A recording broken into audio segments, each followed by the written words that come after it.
Hello, this is part 2 of a multi-part series, so if you want to see part 1, link in the description and probably up here. And I would recommend seeing part 1 because now I pick up exactly where I left off. Now, if the justice system can't reliably restrain police behavior, then maybe we need to focus our attention on how those officers are trained and taught to behave in the first place. Unfortunately, there's absolutely no national standard, and training can vary by state, county, department, and even individual officers, which means that there are thousands of different and conflicting training programs that U.S. law enforcement officers might undergo. But what we can do is look at some of the more popular consultant firms that are often contracted by police departments to train officers. These firms often train a large number of different departments, and they often set the standards by which departments design their own training programs, making them incredibly influential. At the top of this list of training consultants is Lieutenant Colonel Dave Grossman, who, although I don't know of any official statistics on this, can likely claim to have trained more law enforcement officers than anyone else in the country, if not the world, mostly through his organization Grossman Academy. His books are required reading at a large number of police academies across the nation. When it comes to law enforcement training, no one is bigger than Dave Grossman. Thankfully, I've already done a deep dive on Grossman and explained in great detail how he is a pseudoscientist who has used faulty statistics and fraudulent research to influence national policy. If you want to watch that 45-minute video, click up here. I highly recommend it. Link also in the description. But a very basic summary is that Grossman has made a career out of teaching law enforcement officers to end lives without hesitation or psychological stress, believing that humans are so averse to killing that law enforcement needs to compensate by being taught to actively embrace killing. He has continually emphasized that law enforcement officers are targeted by bad actors, are in perpetual danger, and are effectively at war. His most famous lesson likely being his analogy about sheep, sheepdogs, and wolves, which was even featured in American Sniper. There are three types of people in this world: sheep, wolves, and sheepdogs. Grossman's training programs, along with many others across the country, have been derisively labeled as warrior training, as they seek to imbue law enforcement officers with the mentality of a soldier at war. It probably won't surprise you that Grossman himself is lieutenant colonel, and his experience as a soldier and as a counselor for veterans has heavily biased his perception of the world, resulting in a body of work that has been overgeneralized to fields in which it does not apply. Grossman has made a career out of attempting to apply the logic of war to the field of policing, and that's a very dangerous thing to do. However, many would argue that Grossman is but a single man and couldn't possibly represent the entire field of police training, and that's true. In fact, there's plenty of other training resources to choose from. For example, the organization Law Officer offers classes taught by Major Travis Yates, who is most famous for getting into hot water by saying that police officers are at war and that black people should be shot more by police because of comparative crime rates. Or maybe you could go with Sheepdog Response, an organization that was started by a former UFC star and Green Beret, Tim Kennedy. Of course, it doesn't take a genius to figure out that Sheepdog Response is literally named after one of Dave Grossman's theories and unabashedly echoes his work. Even Caliber Press, one of the biggest law enforcement training resources in the country, has partnered with Dave Grossman to create training featuring, amongst other things, the debunked theory that video games cause violent crime. The International Law Enforcement Educators and Trainers Association has had Dave Grossman as a member of its advisory board. Grossman has served as a speaker for the Artemis Defense Institute, the Federal Law Enforcement Training Centers, the National Tactical Officers Association, PPCT Management Systems, and ASLIT, the American Society of Law Enforcement Trainers.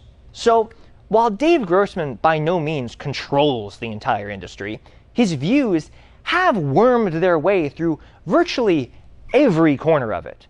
Many other training organizations either directly host Dave Grossman, teach the same basic ideas, or manage to teach things even worse. For example, Take the widely derided nonsense peddled by Bill Lewinsky of Force Science Institute, who's infamous for posing as an expert witness in use of force cases. His work has been described by an editor for the American Journal of Psychologists as pseudoscience. The Justice Department called his work lacking in both foundation and reliability. A Washington State University professor hired to review his work called it invalid and unreliable. And Prison Legal News said he is firmly in the category of junk science. If you're wondering whether any expert has ever said anything nice about him, the answer is no. Unless, of course, you count Dave Grossman. A guy named Bill Lewinsky, Dr. Bill Lewinsky, has started something called the Force Science Institute. Just one of the great geniuses of our time, one of the great initiatives of our time. But you can receive online training in Lewinsky's widely debunked theories for just $1,400. That's 29 hours of video. If I charged the same amount per hour of video watched, I would have tens of millions of dollars. Fun fact! And unlike Lewinsky, my conclusions haven't been firmly labeled by experts as pseudoscience. So please join my Patreon so I can start making that Bill Lewinsky money. And beyond even that, you have Street Cop, which managed to become one of the fastest growing and most prolific law enforcement training organizations in the country, allegedly training 25,000 officers each year. At least it did, until the New Jersey Comptroller's Office released a detailed report exposing Street Cop for encouraging insubordination, teaching illegal and unconstitutional policing tactics, dehumanizing civilians, and encouraging a militaristic us versus them approach to policing. These are literally some of the various images used in the presentations. Not to mention the fact that the training itself was so wildly offensive that it violated most, if not all, of the various department policies against harassment and discrimination, a state-level policy against discrimination in the workplace, and even a state law against discrimination. The reason the Comptroller's Office had to get involved is because some people view spending $75,000 on training that violates the law as an inappropriate use of government funds. But what kinds of people would teach things so bad that it causes a state-level scandal? Well, the founder and CEO of Street Cop, Dennis Benigno, actually retired from his police department at the age of 33. Within weeks of being sued for excessive force, racial bias, and false arrests. A case which the department eventually had to settle for $70,000. Not to mention the separate incident when he pleaded guilty to violating department policy for his use of racial slurs. Another trainer at the New Jersey Street Cop Conference, Sean Pardazzi, told attendees, "Run from me. Somewhere along the chase becomes neither confirm or deny there's some videos out there with me doing just that." And true to his word, 2 years later, he was criminally charged for firing into the back of a fleeing vehicle. Yet Benigno and Pardazzi are apparently the kinds of people that work for a law enforcement training organization that grosses over $3.5 million a year and has provided training in 46 states. Unsurprisingly, Street Cop teaches the same brand of fear-based warrior training that Dave Grossman does, even including a presentation titled The Sheepdog, taught by Tim Kennedy. I love what the fuck I do for a living. There's nothing else I'm good at. I love violence. I love fighting. It wasn't that long ago that we were drinking out of the skulls of our enemies. I'm gonna fucking murder this guy, and then I'm gonna boil his skull, and then I'm gonna drink out of that skull. Rad, right? Street Cop actually invited me to talk about policing on their podcast, but I told them that's like inviting someone to talk about submarines aboard the Titan submersible. Anyone with knowledge on the topic wouldn't be there. While Dave Grossman is obviously not the only person training law enforcement, he is the intellectual godfather of much of the field. Grossman, Lewinsky, and a small handful of like-minded charlatans have managed to maintain an ideological stranglehold on this industry for literal decades, to the point where many, if not most, training courses take their faulty conclusions for granted. And that creates a situation where officers are receiving fundamentally flawed training that openly and explicitly seeks to turn them into killing machines and soldiers. Okay, but why shouldn't police be trained like soldiers? They both use guns and get the bad guys, right? Well, traditionally, soldiers are trained to fight battles, kill enemies, and win wars. Their enemies often represent a formalized opposing faction that will kill them at the first opportunity, and are part of a distinctly different group than the people you're fighting for, and with the exception of civil wars, also live in a different country. But you cannot take those same rules and apply them to policing, because there are no sides. For an officer in a community, there is no distinction between criminal and countryman, and killing is nowhere near an inevitability when most day-to-day police work consists of things like welfare checks, car accidents, traffic tickets, medical emergencies, and taking reports of petty crime after the fact. Instances where the only people in front of you are those that need help. The fields of soldiering and policing have traditionally required wildly different approaches. But warrior training seeks to teach officers and soldiers in nearly identical ways, emphasizing clean divisions between friend and foe, and that killing is a necessary part of the job. While that's often been an accurate description of war, it's an absolutely terrible description of policing. However, when you look at many police academies, you get the distinct impression that you've seen this before. Namely, in every boot camp scene of every military movie made since Vietnam. Hold your eyes again. I dare you. Sir, yes, sir. Every time I want to hear volume, really hear, sir, yes, sir. Sir, yes, sir. Say something every time, sir, yes, sir. Go! What's your sole purpose in this army? So smooth, yeah. Hail, hail, state police! Hail, hail, state police. The king of the road can follow me. The king of the road can follow me. Getting screamed at by drill sergeants, marching in formation, exercising as a unit, being told to go, go, go, faster, faster, faster. All of these are hallmarks, almost cliches, of military training. However, everyone agrees that a police officer's job is about making rational choices under stress. You've probably heard the phrase split-second decision in the context of an officer-involved shooting. But then the obvious question becomes how go, go, go, faster, faster, faster has anything to do with making calm, rational decisions. And the absurdity of this model is further highlighted by the fact that even the military is stepping away from it, with even the infamous basic training shark attack no longer being used. He said, "Rob, what do you think about the shark attack?" And I'm like, "Sir, I've struggled with that thing my whole career because it doesn't speak to an all-volunteer force. Loyalty, duty, honor, selfless service. And the shark attack was completely counterintuitive to that." In the span of 2 years, the U.S. Army has completely changed its approach to training new recruits. Drill sergeants aren't cussing at soldiers anymore. If you got to use that language, you are not relevant in our army anymore. Now, am I saying there's no crossover between the military and the police? No, there absolutely is crossover.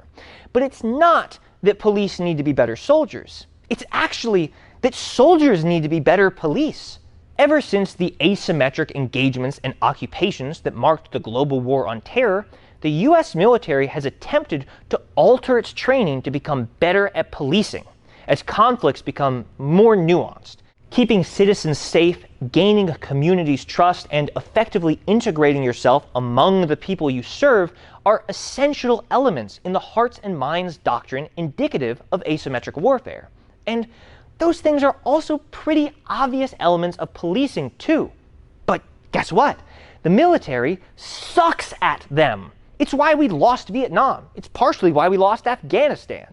Over the last 60 years, the military has continuously failed to be an adequate police presence at almost every opportunity. Now, I don't want this to come across like I'm criticizing the military too hard. Doing two contradictory jobs is a daunting task, and they've made great strides training for both policing and warfighting.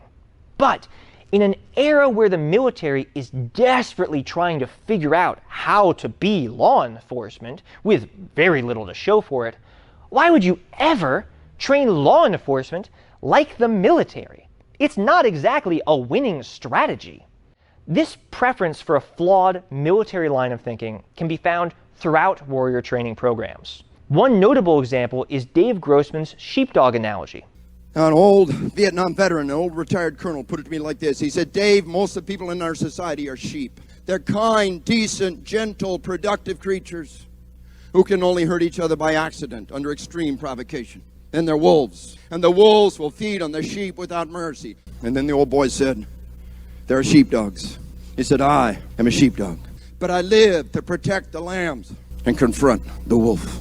If you want an explanation as to why this analogy is both wrong and stupid, watch my video on Dave Grossman. Here, I want to focus on why teaching this model of thinking to police officers is also incredibly dangerous. Human beings love clean-cut categories and divisions, and feeling like the hero of the story, like we're special and different from the crowd. Unfortunately, that's just not how reality works. However, the sheepdog analogy makes people feel good, like they're heroes in a war against evil. It incentivizes officers to latch on to an us versus them mentality in which they are at war with the wolves. They're fighting against predators, a different species, someone that can't be reformed, helped, or rehabilitated. They will always be a predator, and all you can do is destroy them. Warrior training's innate appeal to human nature, and specifically the American psyche, has allowed it to aggressively spread throughout the law enforcement community. And this can present a real problem. When your job is to stop crime, and you've already been primed to think in an inaccurate us versus them mentality, it's pretty easy to justify virtually anything. For example, after accidentally crossing over a double yellow line, Steve Van was pulled over in what should have been a routine traffic stop. During this stop, he was framed for meth possession by Sheriff's Deputy Zachary Wester.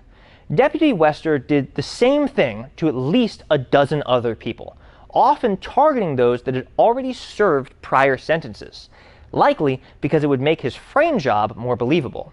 Now, is this just a case of making sure wolves don't have a chance to harm any more sheep? Of ensuring we don't let predators roam amongst our flock? Or is someone that has fully served their sentence and not broken any further laws a human being deserving of rights? Because it fundamentally cannot be both. This idea of wolves being fundamentally different leads to more than just rogue officers. In 2011, the Pasco County Sheriff's Department instituted a system they called intelligence-led policing, which used a points system to determine which citizens the police should keep a special eye on. The department describes the people on this list as prolific offenders that have taken to a career of crime and are not likely to reform. However, the way people actually get on this list is by being arrested or even mentioned on police reports, even if they were never charged, were never a suspect, or were actually the victim of a crime. One of the top 5 offenders who are supposedly key players in criminal networks was a 15-year-old who stole a bicycle almost a year beforehand.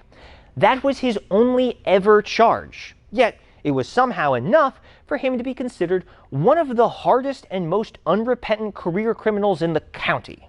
And being on this list means that police come to your house up to 6 times a day and in the middle of the night, look in your windows with flashlights, interrogate you about your activities, friends, and personal relationships, and attempt to cite or arrest you for anything they can. This includes looking for faded mailbox numbers and forgotten bags of trash, and even measuring your grass with a tape measure to see if it technically counts as overgrown. That's right, the police are now Karen from your HOA. Because if they manage to give you enough tickets, you'll eventually miss a court date or not be able to afford a fine. And then they can throw you back in jail. All in an attempt to keep the wolves off the street. And this also applies to the associates of people on the list, meaning your friends, family, or just people that got linked together by mistake all get the same treatment. Just being a witness or even victim of a crime can end with you, your friends, and your family being harassed and threatened by law enforcement around the clock. Hey, I know it's 2 a.m., but your cousin's friend witnessed a crime a few years ago, so I wrote you a citation for not cutting your grass. Okay, see you in a couple hours. When you start viewing people as the enemy, it's easy to justify nearly anything. And it's even easier to ignore all sorts of crime and gang violence as just wolves fighting wolves. When it's phrased like that, you kind of want to celebrate it, which is probably why Chicago police responded to reports of a gang shootout like this. The survey can fall in, they're shooting, there's gangbangers versus gangbangers, they're shooting across at each other. Let them do it. Fall in. Let it be. And when protesters blocked traffic in New York, this was heard over the NYPD scanner. So we have a group of people blocking traffic on Albany and Dean Street. Run them over. Shoot those motherfuckers. Don't put that over yet. Now, in both the Chicago and New York cases, the departments claim that scanners had been recently lost or stolen, and that those comments could have been made by someone posing as an officer. Weird how the department's investigations never made a determination on that issue.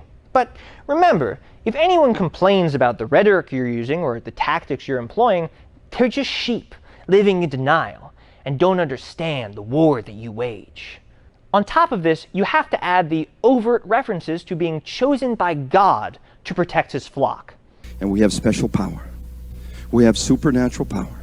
The Lord God Almighty, the creator of the universe, will empower you. You're the warriors, the paladins imbued with the power of the Holy Spirit. The words, "I have been granted authority by God to enact violence," aren't often used to justify good things. Grossman's sheepdog analogy is not only wrong, it's dangerous. It's designed to completely dehumanize anyone categorized as an enemy without providing any clear delineations on what constitutes an enemy.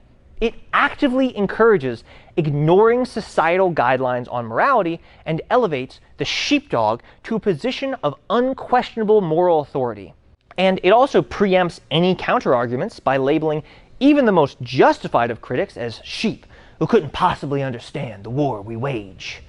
It encourages dehumanizing black and white thinking in a profession that is almost always in shades of gray.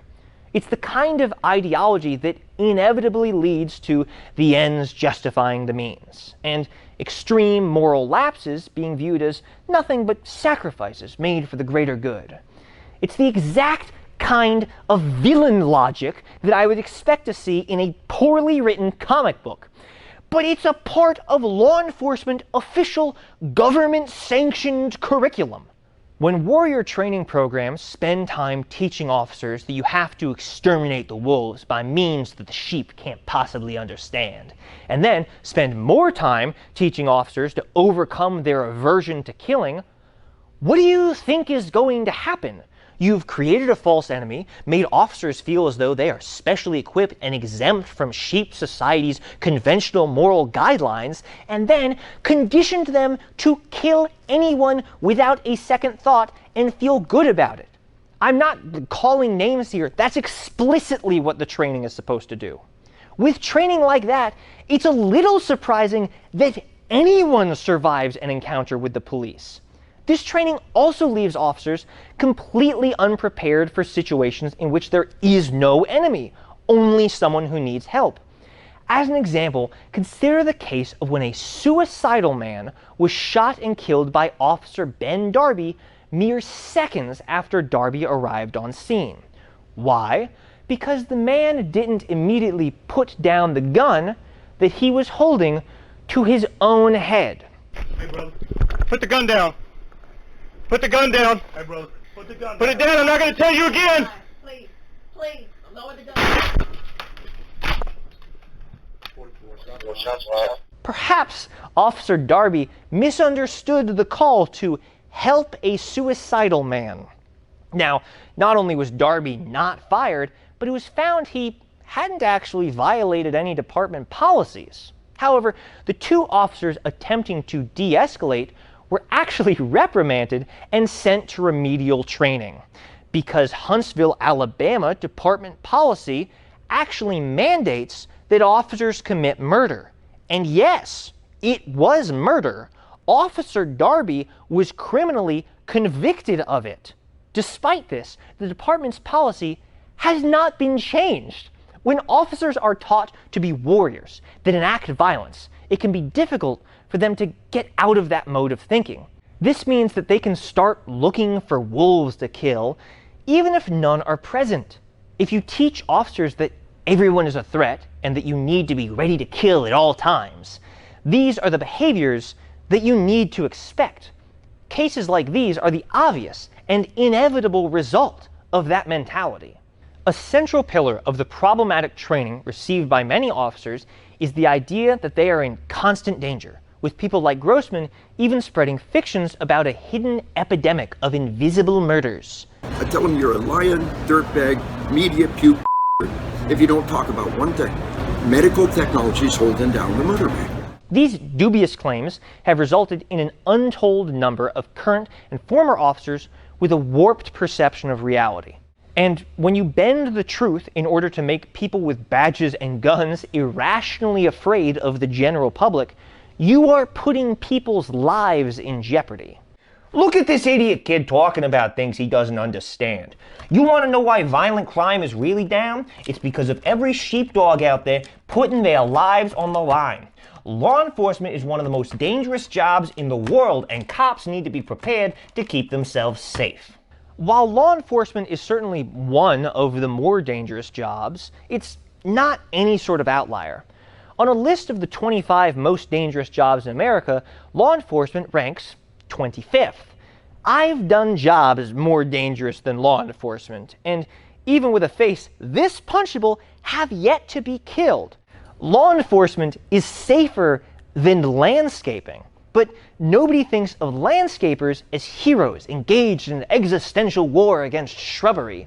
Although, thanking them for their service is funny because they get really confused.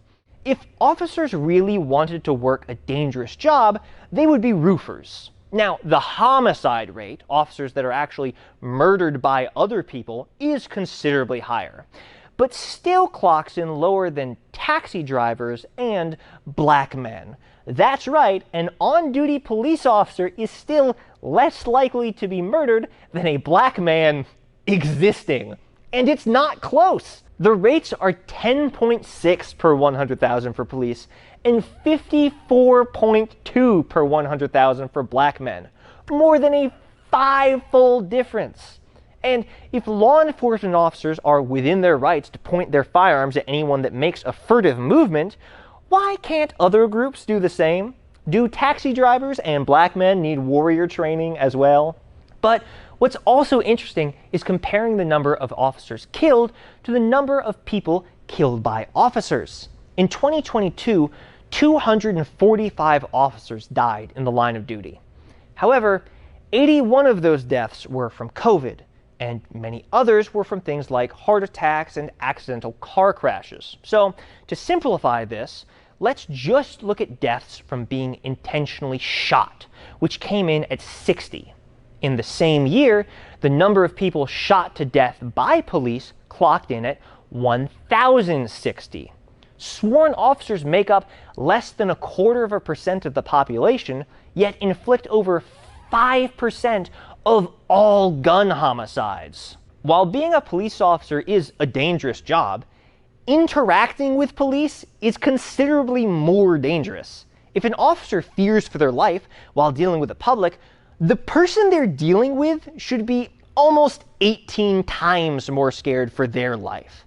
Back in 2020, 173 officers committed suicide, while only 68 were victims of intentional homicide.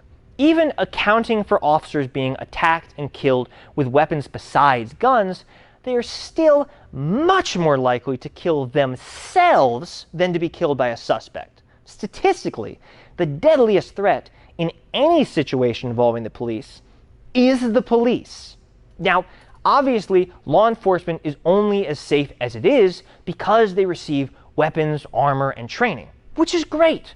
But when the job gets safer, it needs to be acknowledged as such. Plane travel used to be incredibly dangerous, but modern technology, training, and regulations have made it the safest form of travel. unless you're on a Boeing, apparently.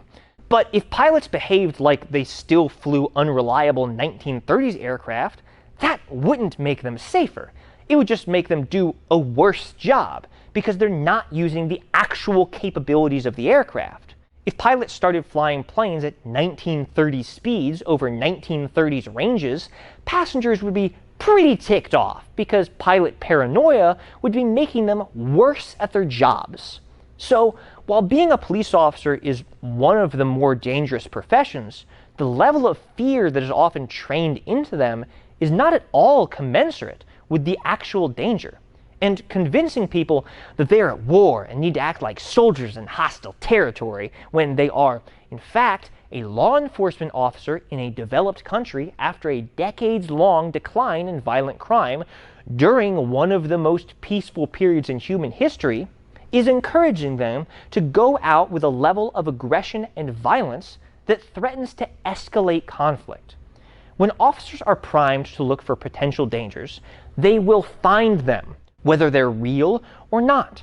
Teaching officers to be prepared to kill anyone they interact with is not a good way to de-escalate conflict, because when you're trained to be a hammer, you will find nails. While it's easy to say that Grossman can't possibly dictate police training on his own, it's easy to see that he is the lead voice in a chorus of nonsense that has dominated the market on police training. These people have managed to heavily influence or directly write military and law enforcement training and doctrine for decades. This means that an entire generation of law enforcement officers have been trained as soldiers and to behave like they're at war. This furthers the belief that officers can somehow win the war on crime. Winning the war is fundamentally not what police work is about, because there is no end to crime. You can't win against it. If you teach parents they're at war with their children, that their kids spend every waking moment scheming of ways to disobey them, and it's their sacred duty to force obedience and respect upon their child by any means necessary, you can see how that will consistently create horrendous and abusive parents, right? If you teach managers they're at war with their employees, you will create a toxic work environment. And if you train teachers to be at war with their students, you will create terrible learning outcomes. If you tell someone that they're at war with a population and then give them formal authority over that population, you have created a powder keg, because teaching this mentality to anyone is going to make them aggressive and violent. That's literally the stated purpose of the training, to make officers more willing and ready to kill. Now, you may be wondering why we don't simply ban this kind of warrior training, but that's actually easier said than done. Law enforcement organizations and officers are given a surprisingly wide latitude in what training they can undergo. A few years ago, Minneapolis Mayor Fry announced that his administration was banning the use of warrior-style fear-based training for their officers. When you're conditioned to believe that every person encountered poses a threat to your existence, you simply cannot be expected to build out meaningful relationships with those same people. The Minneapolis Police Union responded by offering a free warrior training program to all its officers for the remainder of the mayor's term in office, directly defying the mayor's directive while figuratively flipping him the bird. The next year, a Minneapolis police officer killed George Floyd. This is ridiculous. No training program says be scared of everybody, because everybody could potentially kill you. The training is just about going home safe. Cops need to be alert and prepared, but no cop is being taught that every person they meet is gonna pull a gun on them. They're not paranoid, they're prepared. In the words of Rosa Brooks, a law professor that went through police academy training, the chief lesson learned at the academy was this: anyone can kill you at any time. This topic wasn't listed on the formal lesson plan, but was implicit in the stories the instructors told. You were in constant danger. Any situation, no matter how seemingly low risk, could turn deadly in an instant, and you had to always be ready to do whatever it took to protect yourself. When officers are taught that they're at war, death could come at any moment, and the only way to survive is to tap into your inner warrior by honing your ability to fight and kill without hesitation, excessive violence is a foregone conclusion. And regardless of whether instructors say that officers should be scared of everyone, a culture that revolves around constant danger, being at war, and becoming a sheepdog is going to have the effect of making officers go through life with their finger on the trigger. And this training doesn't just make officers violent, it also has an effect on the law itself. Remember that the legal doctrine of objectively reasonable is based on what other officers might do in the same situation. When officers are being systematically trained to go through life with their finger on the trigger, that level of violence and paranoia can legally become reasonable. When doctors are widely trained to perform a surgery in a certain way, that surgical method becomes reasonable by default when looking at cases of medical malpractice. When law schools across the country teach lawyers to file briefs with a certain language, then that language becomes objectively reasonable when judging the effectiveness of counsel. And when officers are trained to treat people a certain way, that becomes the standard they are held to. The advantage of the objectively reasonable doctrine is that it holds people to the standards of professionalism in which they are trained. The downside of that doctrine is that those standards of professionalism might be really low, in which case those ineffective and backward standards effectively become the law.